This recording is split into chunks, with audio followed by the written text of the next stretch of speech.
I am grateful for the opportunity to appear before the Senate, conscious of your critical role in our nation's governance, ensuring accountability and representing the interests of the Kenyan people. My aim today is to provide you with a comprehensive response to your questions to achieve the best possible outcomes for our country. I was invited here actually to address 2 questions, and the first question has been asked, so I will straight away go to address the question that the Senator for Meru County has asked. That is question number 015, asking me to explain the following: that what are the reasons for the inordinate delay in the implementation of the resolution of the Senate of 18th October 2018 and the subsequent recommendations of the Interagency Task Force on payment of the honorarium and monthly pension to former councillors, despite the undertaking granted by the National Treasury via letter dated 28th September 2021 and addressed to the Senate that it would factor the payments in the following year's financial budget of 2022-23. Number B was for me to provide the status update on the establishment of the requisite legal and policy instruments to authorize, process, and facilitate payments, and if not, state the reasons for such delay and whether the eligible former councillors have been enrolled in the Inua Jamii program. Number C, which is the last one, was when will the former councillors receive their full gratuity payments, and could my office state the measures put in place to ensure that for those who are deceased, the rightful beneficiaries are identified. So, Mr. Speaker, I would like to respond to the questions raised by the Senator for Meru County regarding the payment of honoraria and monthly pensions to former councillors as follows. Number 1, regarding reasons for the delay in the implementation of the Senate resolution and task force recommendations.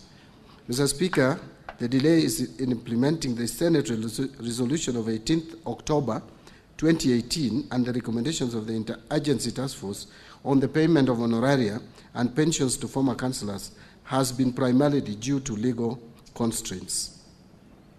The Attorney General, who is the official government advisor on legal matters, in a legal opinion dated 8th May 2023, advised that there was no legal basis to support the proposed one-off honoraria payment of Kenya shillings 200,000 to former councillors who served for less than 20 years.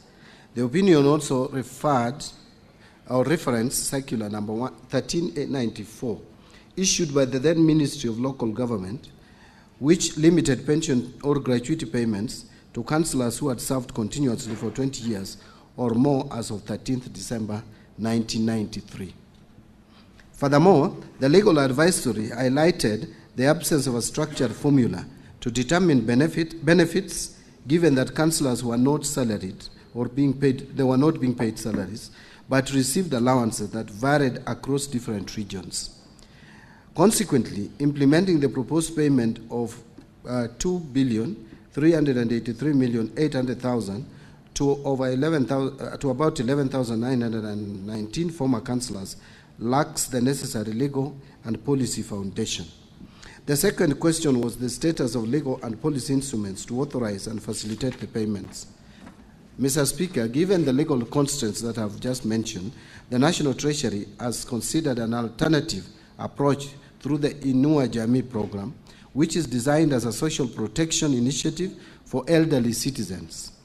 Former councillors who meet the eligibility criteria form part of the persons for inclusion in the program. The State Department for Social Protection, in collaboration with the relevant government agencies, including the National Treasury, has been verifying eligible registrants into the program.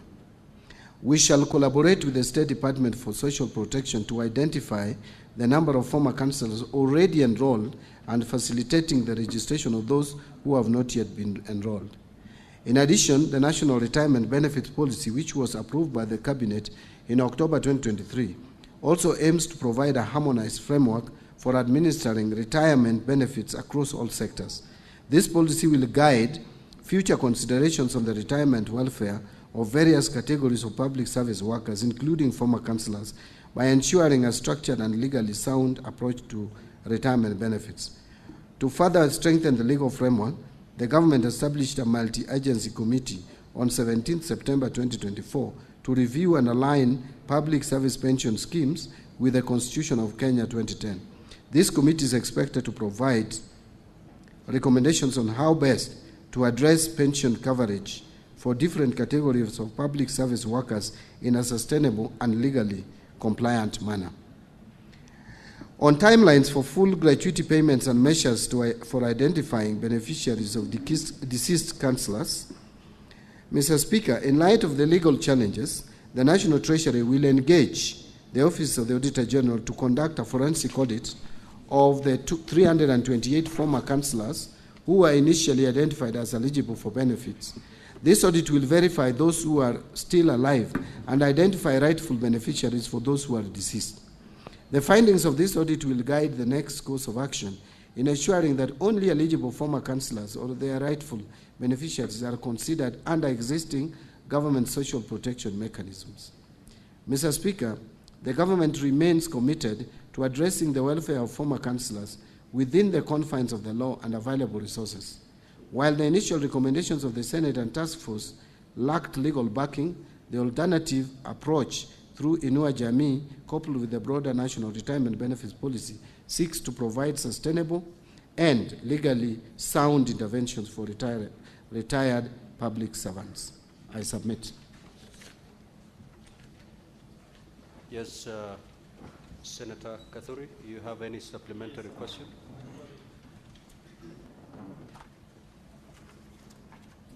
Honorable Speaker, thank you very much indeed.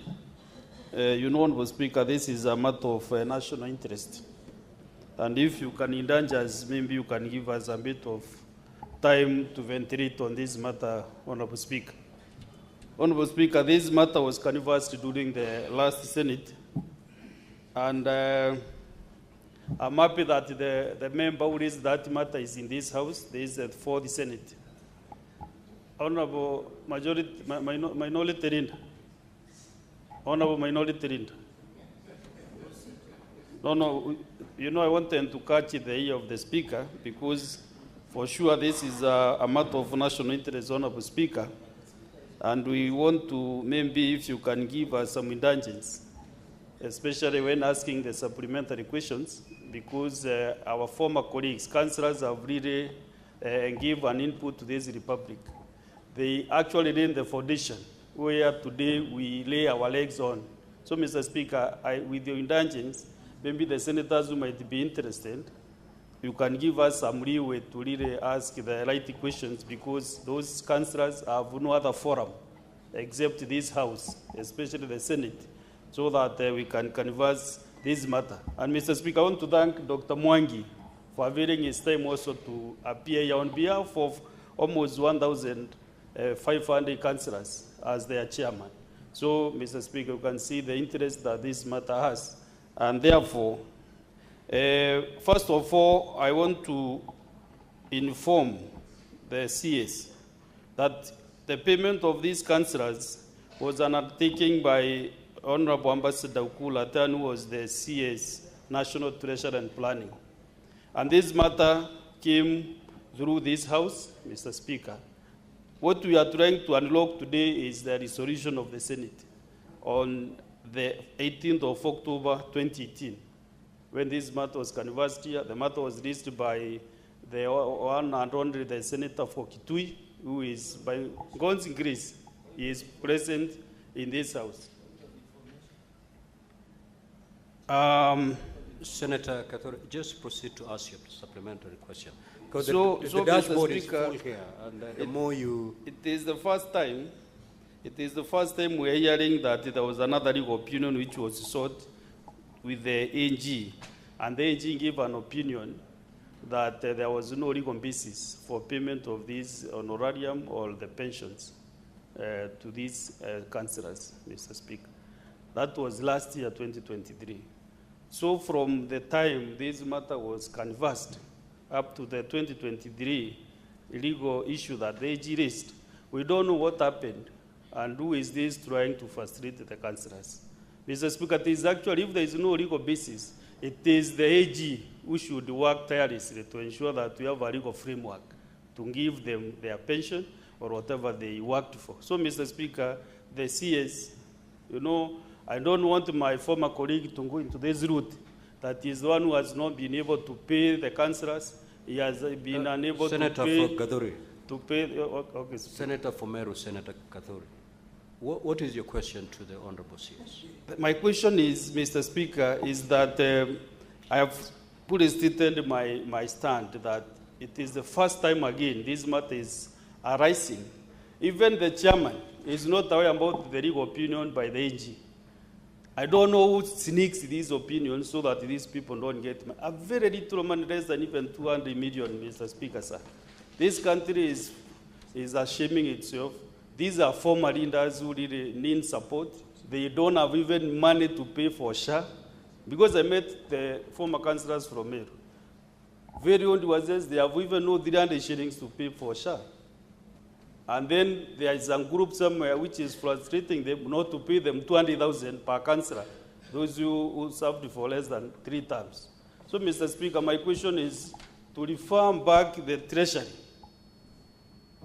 We don't need that legal opinion. It can be quashed again by this House, Mr. Speaker. So these Wazee can get their pension, Mr. Speaker. And therefore, that is why, this matter is not about the questions, but needed to see. Senator Fomero, with all that, what are you asking the Honorable the CS to set aside that legal opinion and pay the councillors without further delay? So your question is, could the Honorable CS set aside this? Set aside, yes, he set aside that the opinion. legal opinion and proceed to pay. Is that your question? And if he cannot be able to set aside, he can still request the AG through Treasury. He has that power. Good. To request the AG to set aside that opinion or to come up with a legal framework that will enhance the payment of the pension and honorarium to the former councillors, Mr. Speaker. So, Honorable CS, there are 2 supplementary questions from Honorable Gathuri. 1, are you in a position to set aside the legal opinion? Secondly, if not, can the AG come up with a legal framework within which the former councillors can be paid their money? Proceed. Thank you, Mr. Speaker. Am I able to set aside the legal opinion of the Attorney General? The answer is no. I don't have that capacity. The Attorney General is actually the legal advisor to the government, and once she has given the opinion, or he has given the opinion, then that opinion, I cannot set it aside. The other issue before us is whether we need to have a legal framework to pay the councillors or former councillors. The answer is yes. I believe legal opinions are based on legal provisions. And so the Attorney General must have been informed by a clear foundation of the law. So the people with the mandate to bring a legislative framework through which councillors can be paid is actually this House. What my advice would be is for Senator Gathuri to make a provision in law that would allow these former councillors to be paid. It's not that I am not interested in supporting these councillors. Many of them come from my place. I know them personally, and I've even met them during my times in politics, and they have complained, and I know what they go through. But for us to be able to pay these former councillors gratuity or pension, there is need for legal framework. Remember, Mr. Speaker, we even have cases of former members of parliament whom I personally made an attempt to provide a legal framework through which they could be paid. And I brought a bill in parliament, which bill was passed, and the president refused to assent to it. But this was in realization that there was no legal framework to pay former MPs. There cannot be lack of legal framework to pay former MPs, which made us to attempt to amend the law, and yet there is a legal framework to pay former councillors. To be honest, if these former councillors have to be paid, there must be change of the law. We all know that even our constitution talks about any money that is paid to anybody who is appearing like a public officer, like I believe councillors would appear, needs to be processed through SRC. But lastly, I want to say that, these councillors were not even drawing a salary. So you don't even know if you are to pay them. You are basing it on what? And the motion by the Senate was a motion. Motion remains an intent. It doesn't have the legal basis to occasion withdrawal of public funds. So the motion remains motion. If it was a bill passed by the House, then that becomes legally binding. But where we are, there is an intention to pay councillors, former councillors, but we lack the legal framework. Thank you, Mr. Speaker. Senator Enoch.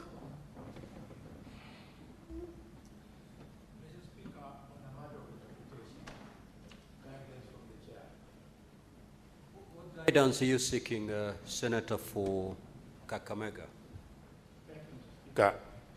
Mr. Speaker, I have listened very painfully the difficulty the minister appears to be having. But listening to it and reading it together, and listening to it and reading Article 94 of the Constitution, which speaks to the role of Parliament, it says, Mr. Speaker, in 94.5, that no person or body other than Parliament has the power to make a provision having the force of law in Kenya except under the authority conferred by this Constitution. Mr. Speaker, we have not come to Nairobi in this House to speak in vain. We do so under the provision of this Constitution, which I have read, Mr. Speaker. Mr. Speaker, is the minister suggesting that the Attorney General has the power to veto Parliament? This Parliament made a resolution. Senator Boni, I'll give you an opportunity to ask a question. No, I was asking for interpretation. Senator Enoch, Mr. Speaker, I wanted you to guide us. I can see your name on the dashboard. I'll give you an opportunity. Oh, thank you. What? Thank you, Mr. Speaker. Mr. Speaker,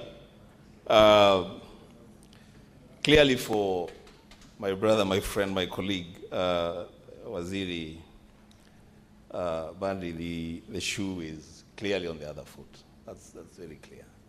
The shoe is on the other foot. Mr. Speaker, just riding on what Senator Alwale is trying to ask, can Parliament, Mr. Speaker, can this Senate, your Senate that you preside over, Mr. Speaker, can it legislate in vain? Is it possible that senators will sit here, pass resolutions, and they just talk show, the AG seated in an office somewhere decides, no, this is not good enough?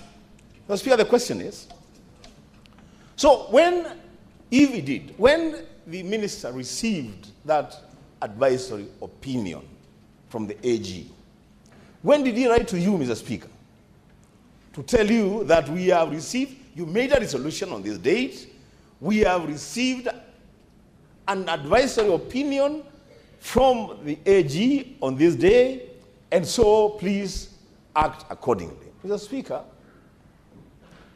I will not belabor the point.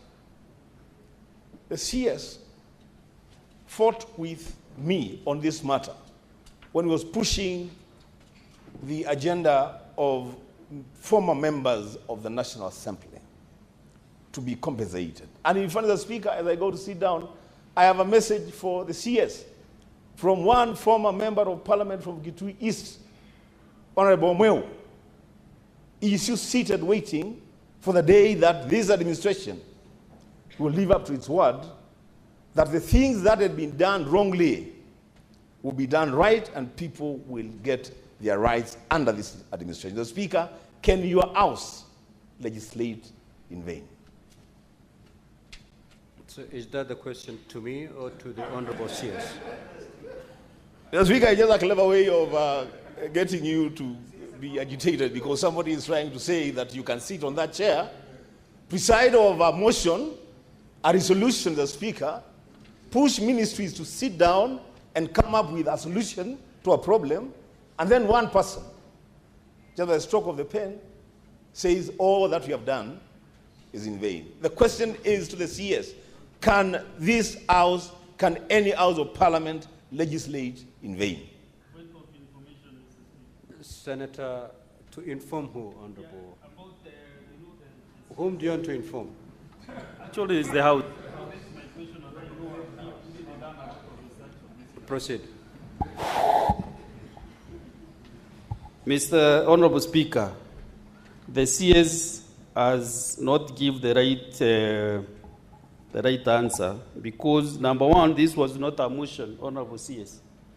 A task force was formed, which included the Ministry of National Treasury and Planning, the Ministry of Devolution and ASAL, and the Ministry of Labor and Social Protection.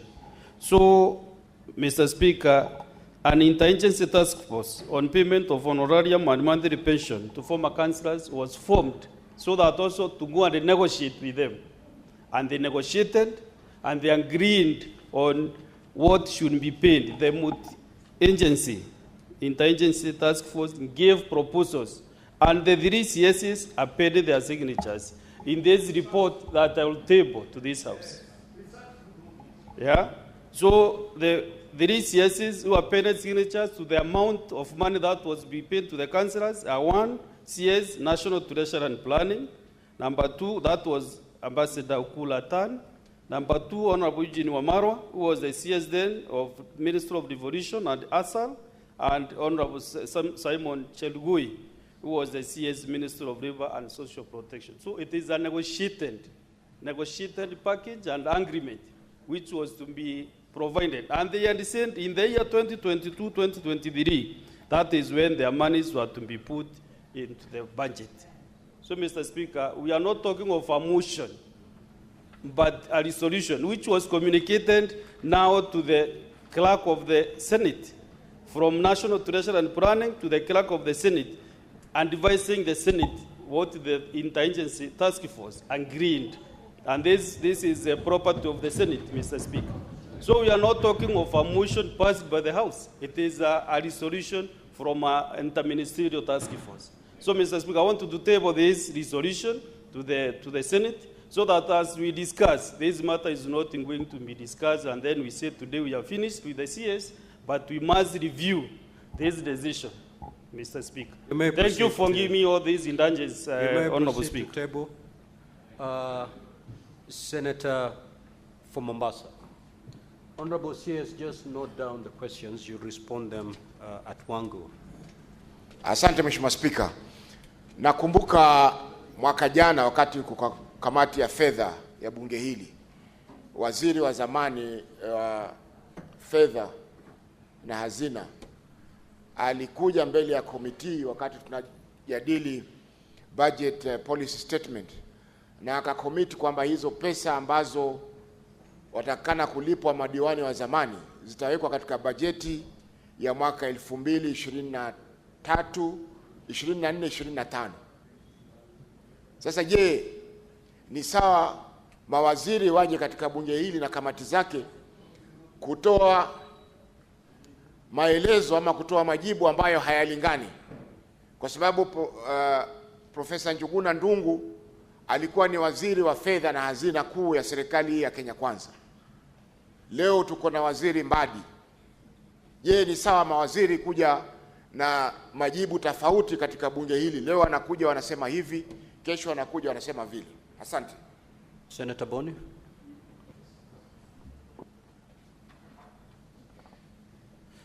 Mr. Speaker, our brother Mbadi is a very experienced parliamentarian, and he knows that Parliament does not speak in vain. I leave that to his conscience.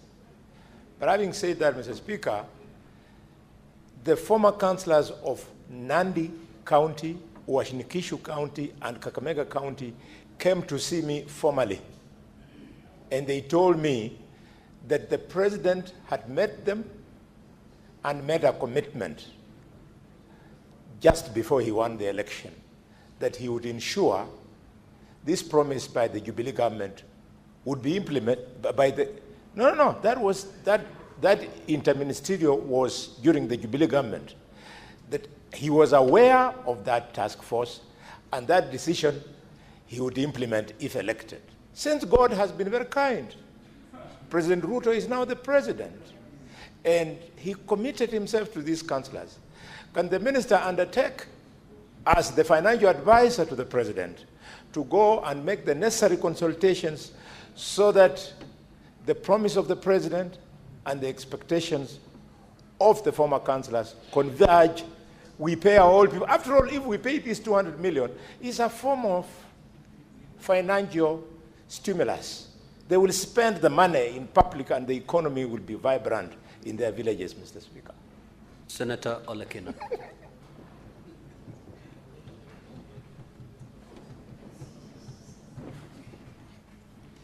Asante sana Bwana Spika.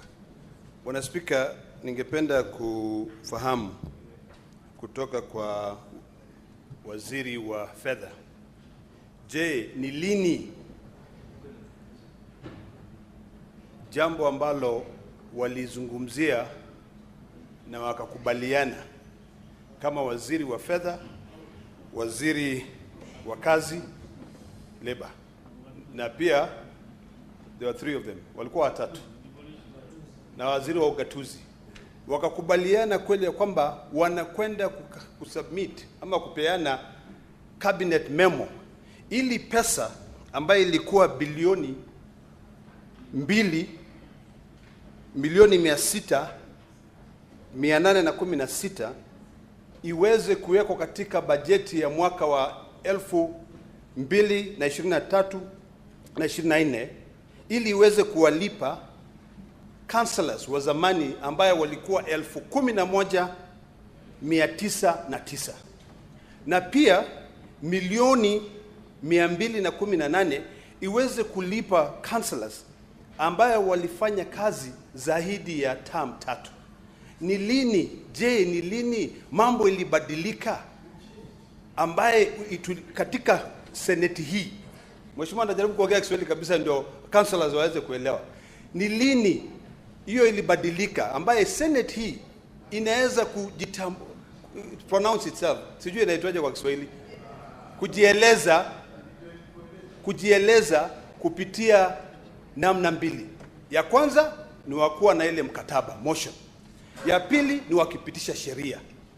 Seneti hii ilipitisha mkataba, ikasema ya kwamba hawa former councillors ambayo walikuwa ni 11,400 waweze kulipwa pesa. Tukazungumza, tukapiga mikutano hapa. Waziri wa fedha ambaye ndiye alikuwa kabla ya rafiki yangu Mbadi kuja, alikuja katika kamati ya labor. Alipotoka hapa, inakumbuka vizuri sana, ilikuwa Aprili tarehe 23. Tarehe 23 akatueleza ya kwamba hao wenyewe wamekubaliana wanakwenda submit cabinet memo ili hii pesa iwekwe kwenye bajeti. Je, ningependa kujua hii pesa iliwekwa kwa bajeti alafu ikarudi kaondolewa kwa sababu hawa ni watu ambao wamezeeka, hawana faida. Na ukijaribu kuangalia ni kwamba hao ndio wamefanya tuje hapa. Hao ndio walitengeneza, kama si hao ugatuzi ingeweza kuja. So Mheshimiwa Speaker, ningependa kujua katika kweli ni lini jambo hili lilibadilika. Ya pili, nikienda kumalizia, Honorable Mheshimiwa, you're entitled to only one supplementary question. Hiyo ni swali moja. Order paper.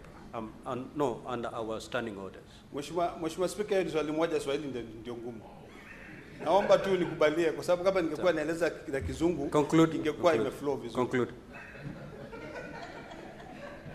Mheshimiwa Mbadi ametueleza ya kwamba alipata ujumbe kutoka kwenye Attorney General ya kwamba hii jambo halifai kufanywa sheria. Mimi nauliza, wakati ile Mheshimiwa Ndongo alikuja kwenye kamati ya kazi ya labor, hakuwa amezungumza na huyo Attorney General kumweleza kwamba mimi sasa nakwenda kule nishawishi, na badala kabla hawajapeleka hii mkataba wao katika cabinet, kwa sababu hao wenyewe walisema wakuwa watatu, 3 cabinet secretaries watapeleka joint memo, cabinet memo ndio hiyo hela iwekwe kwenye kwa nini kwenye bajeti.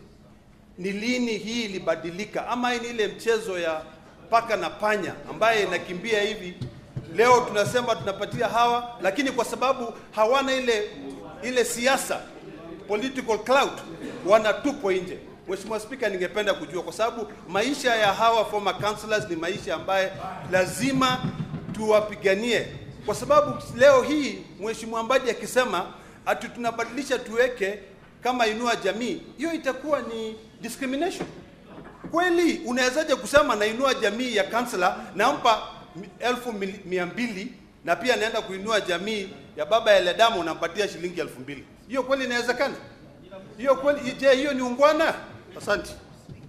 Now, honorable senators, allow the honorable CS to respond, because in his response, I believe he may even address some of the issues that are yet to be raised. Honorable CS, proceed. Thank you, Mr. Speaker. Mr. Speaker, first of all, I want to state categorically that it's not in my interest to deny former councillors what is rightfully theirs.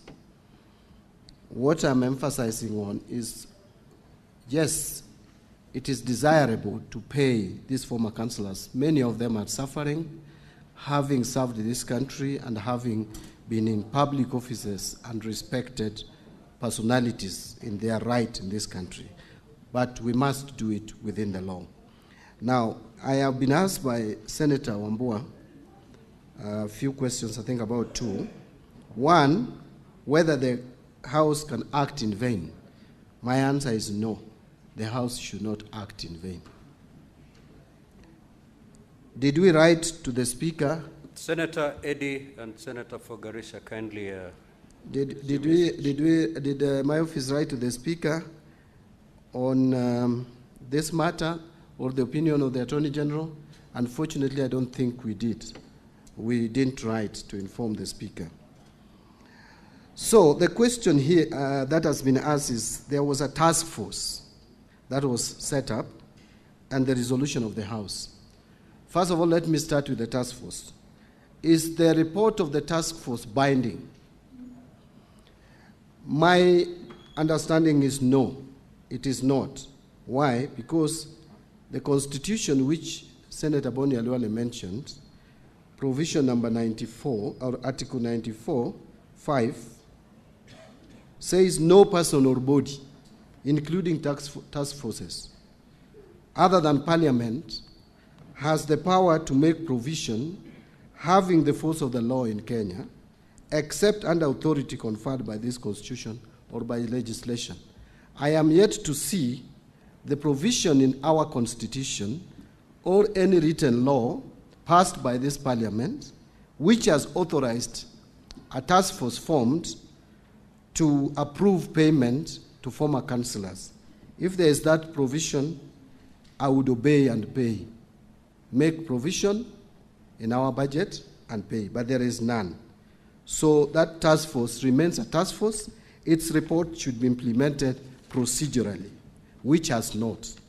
So up to now, there is no, out of the task force, which should have, a legislation should have flown automatically from the task force report to now anchor it in law, and that has not been done.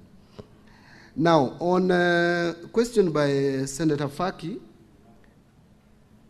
why I have not respected or obeyed what former CS is committed to do. Unfortunately, I want to report to the Senate that yes, my predecessor, Honorable Yatani, or even Honorable Ndungu, probably made a commitment, but they didn't pay. The person who is paying now is myself. I cannot pay unless backed by the law. Because when now it will raise issues, I am the one accountable. I'm the one responsible. I cannot hide behind people who made commitments or intentions and didn't pay. So the paymaster now is myself. If they paid, I would have come here to report that they paid. But they didn't pay. And they left it for me to pay, and I'm checking the legal framework, and I don't see it. A question was asked about the Attorney General's powers. My reading of Article 156 is this, that the Attorney General is a principal legal advisor to the government. Now, being the principal legal advisor, I take his advice or her advice very seriously. And the Attorney General gave advice on 8th of May 2023 on this, and that advice has not been vacated or changed. Senator Boni Alwale has asked me about, again, Parliament legislating in vain. I want to say again, Parliament cannot legislate in vain.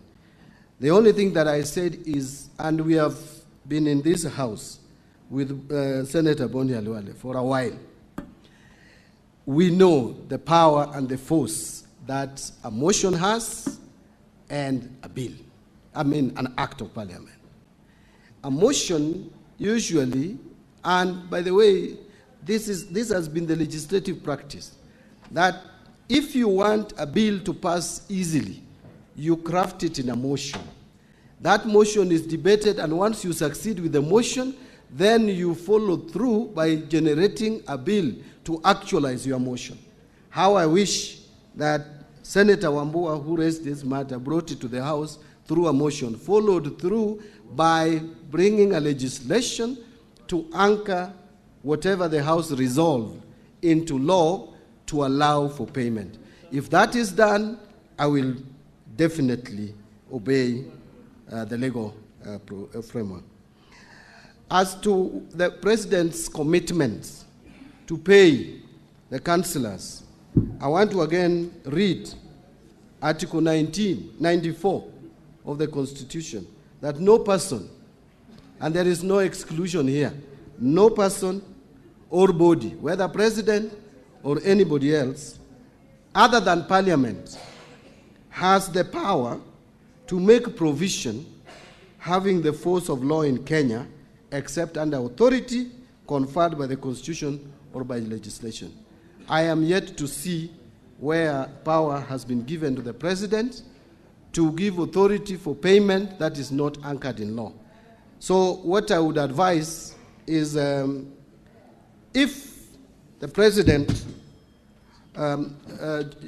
initiate through the executive a legislative proposal which would now give me the legal basis upon which this payment can be made, I will obey. Senator Lekina, Senator for Narok County, since when did we start? In fact, it was in Kiswahili, but I'm trying to translate it into English, that an agreement by 3 CSS be changed. I am not changing the task force report. What I'm saying is that task force report has made recommendations. Those recommendations now should be anchored in law to allow me to make payment to former councillors. And when did this change? It has not changed. The task force recommendation still stands, but we have to now actualize it. Did Professor Njuguna Ndung'u speak to the Attorney General before coming before the Senate? I wish I knew. I have not consulted him to know whether he did, but I thought he must have consulted, because for the Attorney General to give opinion on 8th of May 2023, that opinion must have been sought from the National Treasury. And the CS then was Professor Njuguna Ndung'u. So I am very sure he must have, in one way, communicated with the Attorney General. On the Inua Jamii, I was not saying that we pay the former councillors this gratuity, pension or honorarium through Inua Jamii program. What I mentioned is that we are working with the line ministry to make sure that these former councillors, those who deserve to be enrolled under Inua Jamii program, are enrolled in the normal way to get support like any other qualified Kenyans, including those who have not served as councillors. Thank you. Now, honorable senators, we need to make progress on this very weighty matter. And I know that if I'm to give an opportunity to any of you, there will be no bigger departure from what has already been said by the senators who've spoken before. Now, you will note that there is a willingness to pay from the executive, right from the president to the ministry. The biggest obstacle that has been observed from the response by the Honorable CS is lack of legal framework. And therefore, Honorable Senators, allow me to, pursuant to Standing Order Number 1, refer this matter to the Committee of Labor, working together with the Ministry of Finance and the Office of the Attorney General, within 60 days to come up with a legal framework within which we can actualize the recommendations of the task force so that the councillors are paid their due. If that's fine favor, we will rest it at that.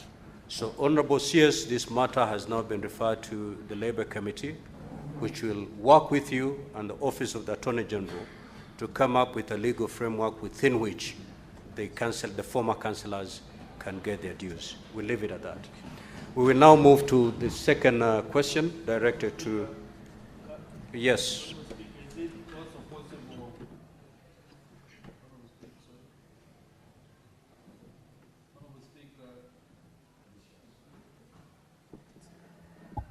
Honorable Speaker, thank you for your guidance, and I'm okay with your guidance. And I've realized the lacuna where it is. So, Mr. Speaker, I was asking, is it possible also to include the Committee on Budget and Finance? Because it is very critical on this matter. That is the committee that can also be able to get CS Mbadi anytime they want to meet him.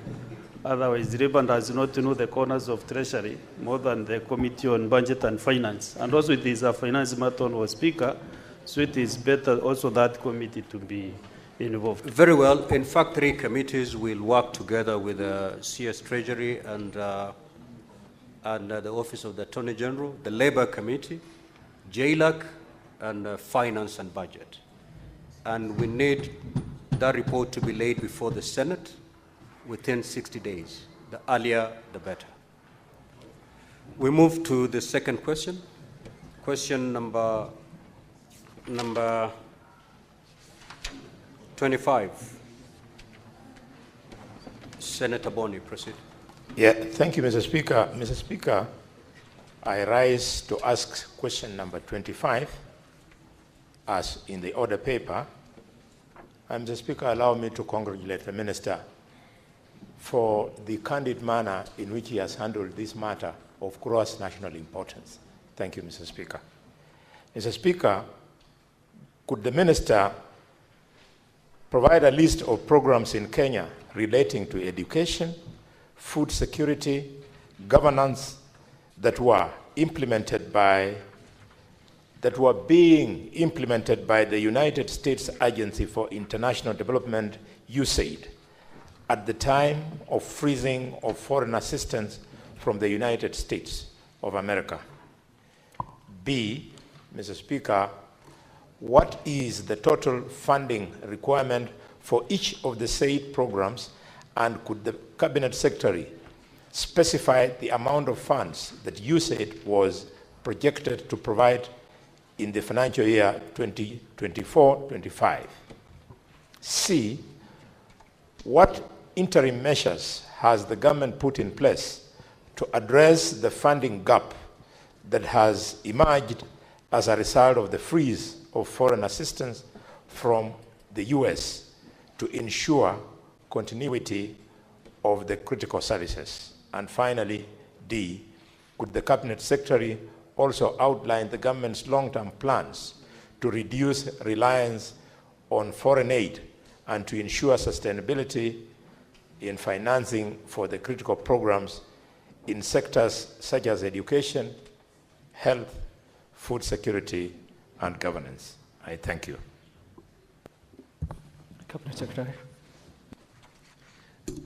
Thank you, Mr. Speaker. Mr. Speaker, allow me also to reciprocate the magnanimity of Senator Boni Halwale by saying that I also appreciate the Senator for being proactive in this matter, not to wait until there are challenges out of this freeze of funding to now ask questions, being proactive and asking well in advance. Since the senators read the question, I don't want to read the question again, but it's question number 025. And this is my response, Mr. Speaker and honorable members. Mr. Speaker and honorable senators, first and foremost, allow me to acknowledge the invaluable support from the government of the United States of America to the people of Kenya for over 6 decades. We enjoy cordial and enduring partnership between the United States and Kenya that has led to healthy collaboration in a wide range of initiatives, such as access to education, improving quality health care through nutrition, family planning, and maternal and child health, including malaria, tuberculosis, HIV/AIDS, and strengthening of the healthcare system. Support for economic growth through trade, agriculture, and infrastructure initiatives. Fostering democracy, governance, and conflict interventions that directly impact the lives of millions of Kenyans. So, cognizant of the executive order titled Reevaluating and Realigning United States Foreign Aid, issued ordering a 90-day pause on all U.S. foreign development assistance programs to conduct a review, the National Treasury wishes the Senate to note the following: that the U.S. government provides foreign aid primarily in grants form to Kenya using several U.S. government agencies whom we have existing development cooperation framework with, including U.S. Department of State, U.S. Agency for International Development, or what is known as USAID, U.S. Trade Development Agency, the Millennium Challenge Corporation, the United States President's Emergency Plan for AIDS Relief, Development Finance Corporation, and the U.S. African Development Foundation. We signed the Development Cooperation Framework Agreement, DCFA, with USAID on the 8th of December 2019. The initial contribution was US dollars 50,016,204, but this has since been increased to US dollars 1,695,978,754, which is equivalent to 220 million, to Kenya shillings 220 billion 477,238,020. So the DCFA is valid up to 30th of September 2028.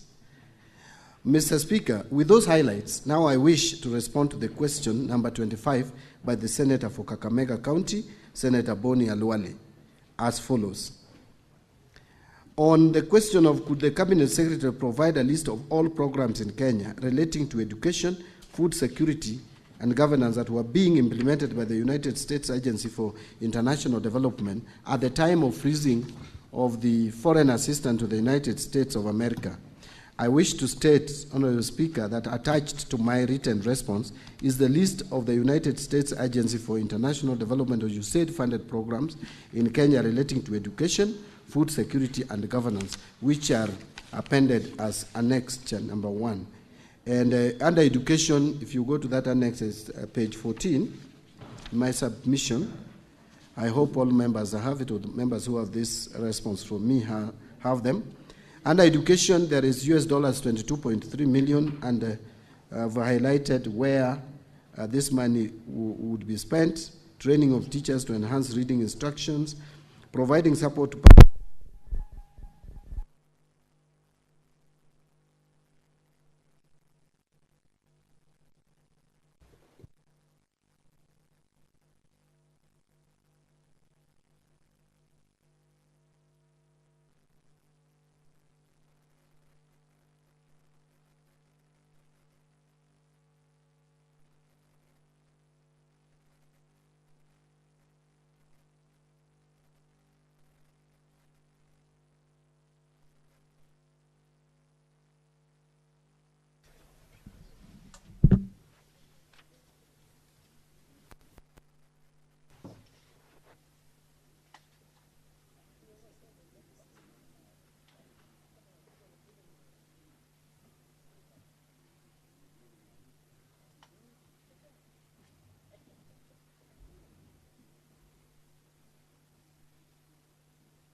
Sorry, Mr. Speaker.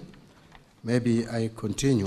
Under education, I said that there is 22.3 million US dollars, and just giving examples of where this money would have been spent or would be spent is improving early grade literacy across public primary schools.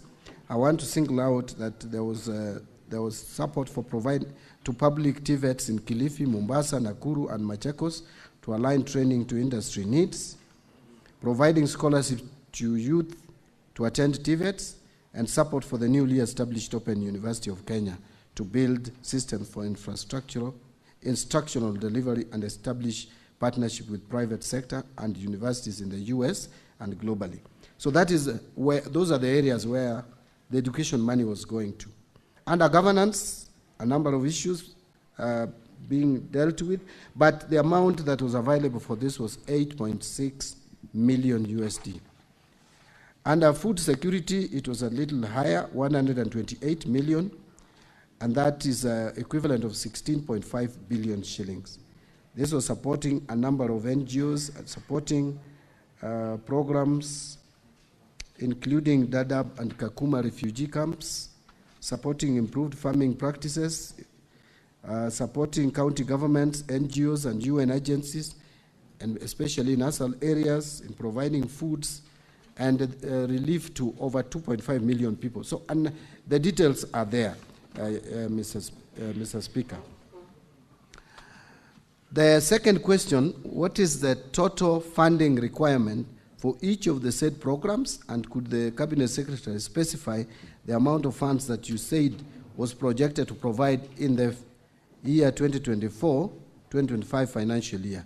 Now, the amount for the said programs is approximately the program that I highlighted: food, governance, and education.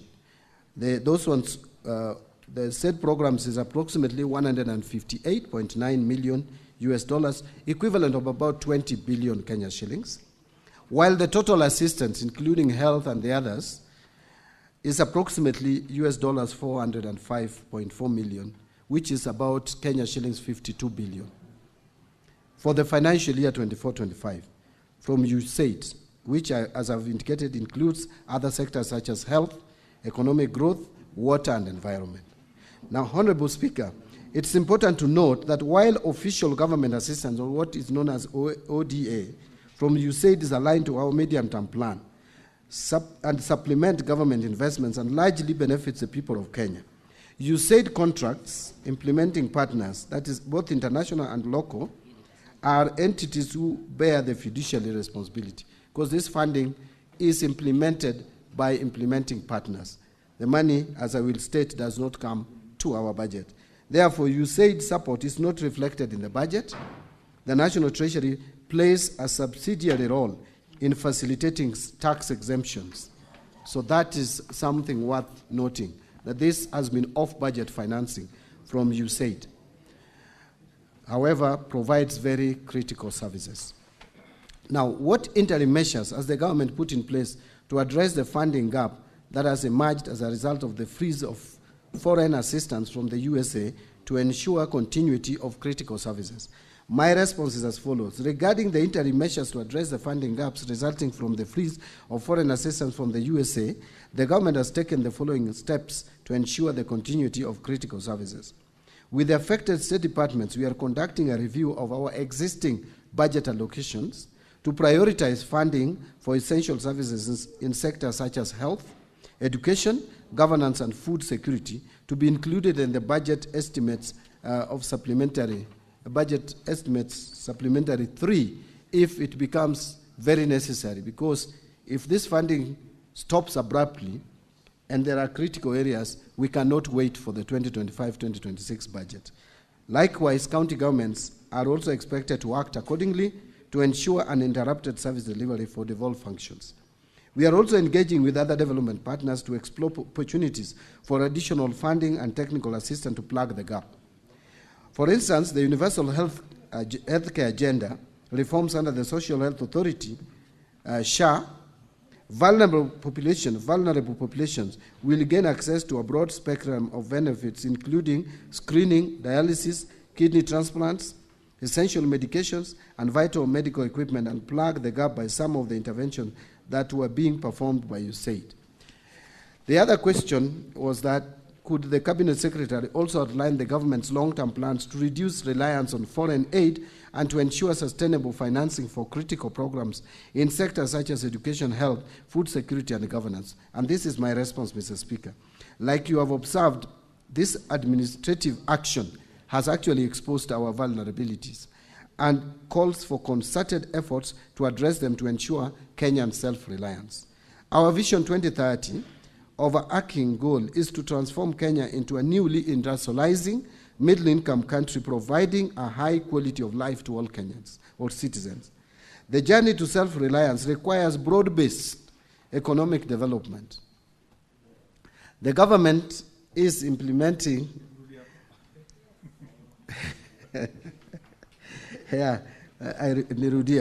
the journey to self-reliance requires broad-based economic development.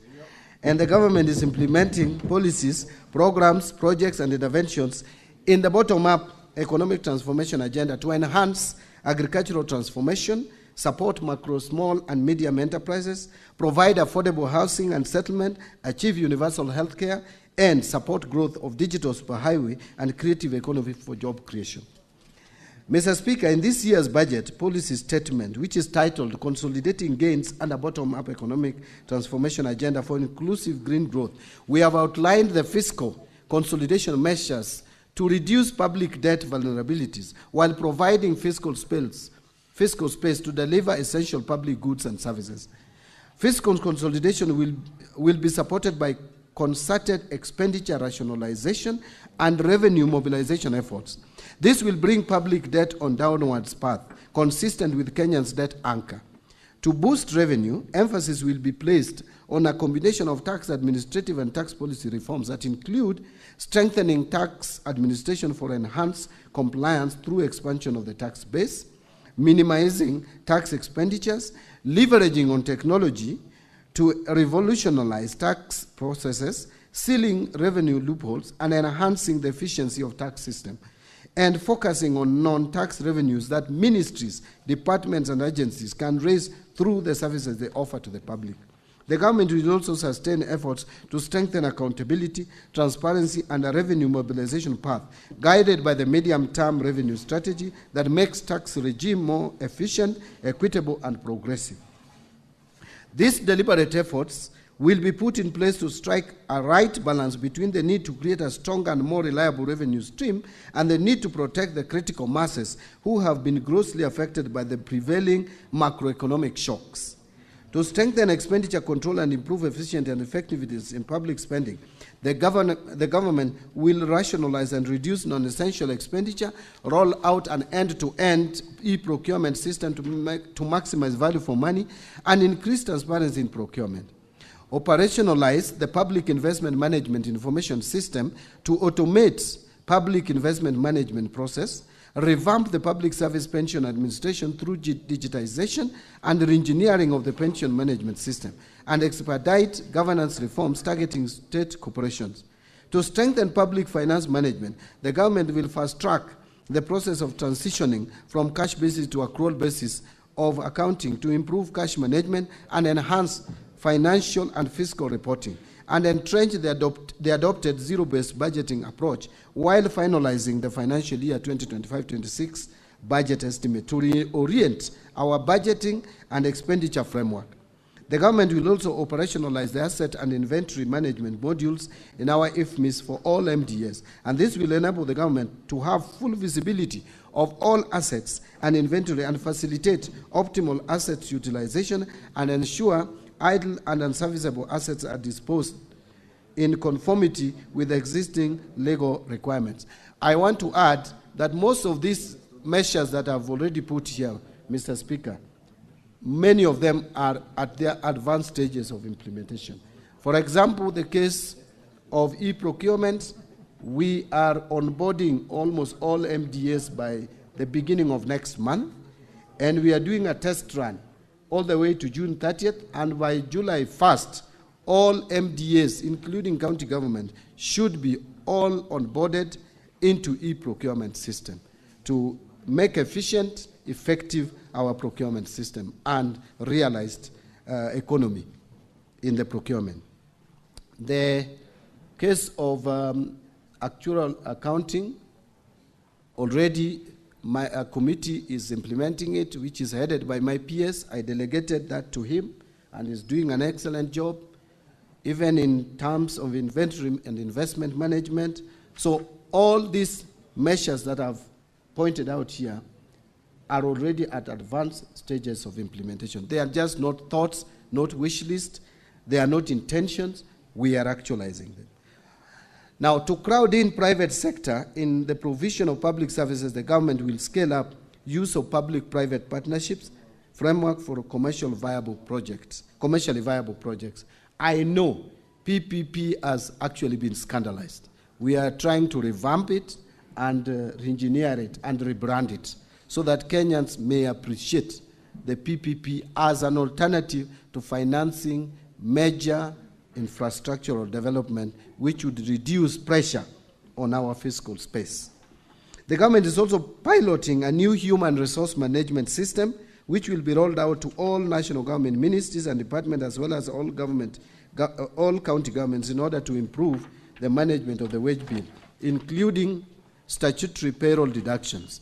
In view of the constrained fiscal environment, prioritization during resource allocation will be critical in ensuring low priority expenditures are dropped or deferred to give way to high priority service delivery programs. Ministries, departments, and agencies are therefore required to reevaluate all the existing or planned activities, projects, and programs to be funded in financial year 25-26 and in the medium-term budget. Sector working groups are required to eliminate wasteful expenditures and pursue priorities which are aimed at safeguarding livelihoods, creating jobs, reviving businesses, and economic recovery. I want to add that we have already put a zero-based budgeting model into the IFMIS for this budget that we are just processing at the moment. So sector working groups should also ensure that all expenditure items in the financial year 25-26 budget are justified, and emphasis is placed on allocating the limited resources based on program efficiency and requirement than incremental budgeting. Before I finish, Mr. Speaker, I wanted to point out that the day before yesterday, I actually had a meeting with the Charge d'Affaires of the United States in Kenya, and this is what I want to add to the response that I've just given.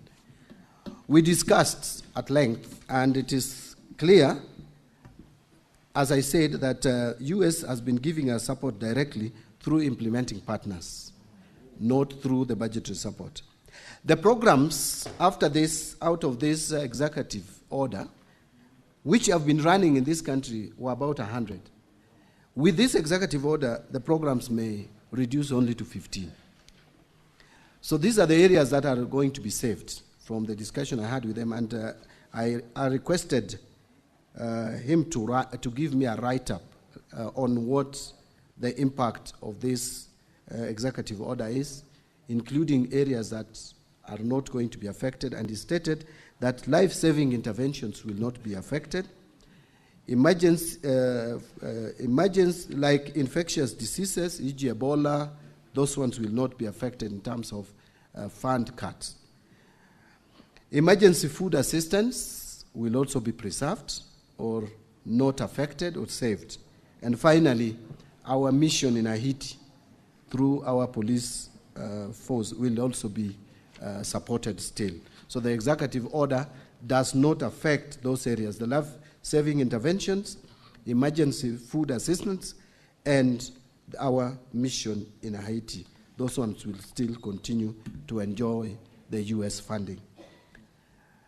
So, Mr. Speaker, even as we pursue these risk mitigating measures, we remain hopeful that we shall continue strengthening our bilateral ties with the U.S., notwithstanding of the outcome of the 90-day review on foreign aid. We discussed at length with the team from the U.S. Embassy, and they have also indicated areas where they still want to continue cooperating with us, and they re-emphasized that the foreign policy around Kenya is still intact and remains intact. Thank you very much, Mr. Speaker. I submit. Thank you, Cabinet Secretary. Honorable Senators, due to time, I will not be taking any supplementary questions except from Boni Kalwale. You can ask one supplementary question if you're still not satisfied with the response.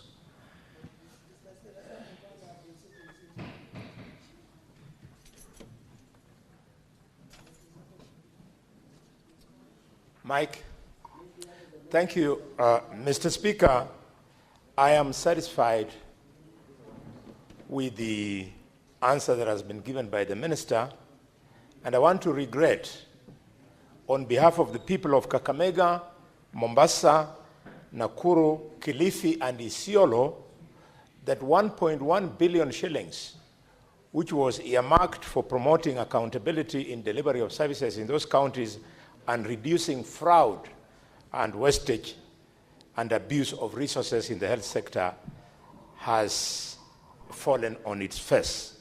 Mr. Speaker, because of where we are, I want to draw the attention of the Minister to page 9 of his answer, bullet 8.3, where you have mentioned the issue of the Social Health Authority. Mr. Minister, since you're trying to look for ways of bridging the gap, the universal health, where it has succeeded elsewhere in the world, the funding model is clearly based on what comes from the National Treasury, plus what they realize from the contributions for members who subscribe into the program for insurance, and finally, an element of out-of-pocket. Could you clarify to the country, Minister, that the current funding model of SHA does not factor in any money from the National Treasury? Given, Mr. Minister, that in your budget you have 134.5 billion shillings thereabout to the Ministry of Health, which remains at which is going to remain at Afi House, can I plead on behalf of the Kenyans that that 134 billion shillings that is remaining at Afi House, you should take upwards of 50%, 80%, 60%, and take it into SHA so that it can be the national government's contribution to cushion the program, because the noise I'm hearing across the country, Minister, is about funding. People are happy about SHA, but the funding doesn't appear to be sustainable. Can you undertake to go and learn and borrow from the way it is done in other countries, the UK included, on how universal health care is funded? I'm afraid, Minister, the noise we're hearing is not about to come to an end. Thank you. Thank you, Senator Boni. Cabinet Secretary, please respond. Thank you. Proceed, Cabinet Secretary. Senator Cherargei, I did. Yes, so I've told you we have run out of time. There's another Cabinet Secretary waiting. What questions? The question has been answered. This is a supplementary question. Senator Cherargei, we are not going to engage each other in a verbal exchange. Cabinet Secretary, please proceed. Thank you. Thank you.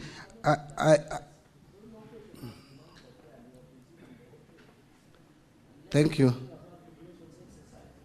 Senator Cherargei, that is enough. We have run. Let the Cabinet Secretary reply, please. No. No. Allow the Cabinet Secretary to respond. Cabinet Secretary, please respond. Thank you, Mr. Speaker. Mr. Speaker, just to quickly address the two issues that Senator Boni Alwale has raised. On his regrets, I agree that funding issues like advocacy and support on fight against corruption will be affected, certainly. And we may not have enough resources to support such programs, but it is regrettable because we really need accountability in the country. So I agree with Senator Alwale on that. Secondly, on the issue of universal health cover, again, I want to agree with Senator Boni Alwale that this program is contentious everywhere in the world. There's no country that I know of which has implemented universal health coverage without issues around it, either political, people who feel it should not be implemented, especially in developed democracies, or it is issues around how to implement it. But again, as a country, I think in manifestos of major political parties, we promised universal health coverage. But we must implement it properly. The issues around SHA is not that SHA is not right. It is the good thing, it's the right thing to do, but the issues around it is, are we doing it properly? So this is the question that we need to do. So what am I going to do from the Treasury perspective? From the Treasury, I'm going to insist on rationalization of our budget to put money where it is needed. I just want to tell Senator Luale that it is the Treasury has supported SHA. It's not true that we haven't supported. Even in the current supplementary 2, we have allocation of 6 billion to support SHA, 3 billion to support primary health care, and another 3 billion to support critical care, health care. By the way, it may interest members to understand also from the information I have is that the critical health care was not being provided under NHIF. But under SHA, the government has insisted we must provide it. And we must make resources available. We will, apart from the deductions from members, which is basically insurance, it is not actually expenditure. The money that is collected from Kenyans, if you take the best case scenario that no Kenyan falls sick, that money should not be spent, it should remain there. So it's not an expenditure. That is why when you look at our fiscal framework, we have removed the SHA allocation, the 73 billion, from the fiscal framework because it is not an expenditure. But the government must also put in money to support healthcare in the country. So you will see in the budget our allocation to support this health program. Because it is critical, we must do it. And I hope and I believe that the line ministry will do justice to Kenyans by making this system work, make it more efficient, and make it more accountable. The problems which are there were bound also to be there because any new thing must have challenges. But those challenges must be dealt with within a period of time so that the system works. We cannot afford to lose this. We cannot afford to lose this system. This system is the best for this country, especially with these challenges around some of the health programs that were being supported by USAID. We need a system that caters for the vulnerable of the society. And so mine was, Mr. Speaker, just largely to agree with Honorable Alwale. And I've taken note of your suggestion and advice to my ministry on how to deal with the funding to the health ministry. I will act accordingly. Thank you very much, Cabinet Secretary. We shall give you leave now. Wish you all the best in the hard task ahead. And probably we'll see you next time you're in this house to ask you more questions. Thank you, Cabinet Secretary.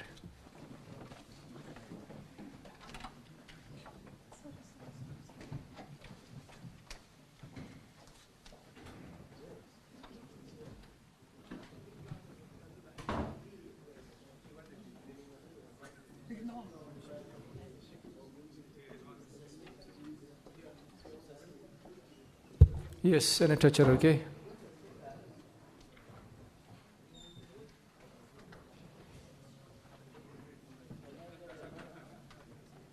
Give Senator Cherargei the mic. Mr. Speaker, looking at the number of questions that is there, it is good to advise some of us, because we have been sitting since morning, whether now that the Minister of Interior is coming and he has a lot of more than 10 questions, it is good to guide us early that if there will be no space for supplementary question, it's good to advise the House, so that some of us don't have to wait if we will not get a chance. Then why did we put at the standing order that supplementary questions will be provided? In fact, the standing order should only allow the people who are asking the questions to ask the question. Because, Mr. Speaker, it's unfair. Members come here at 9:30, we sit through, we try to ask further supplementary questions, or even to assist in the guidance of the House, Mr. Speaker. We are not being given the chance. I'm not saying not only me, but a number of colleagues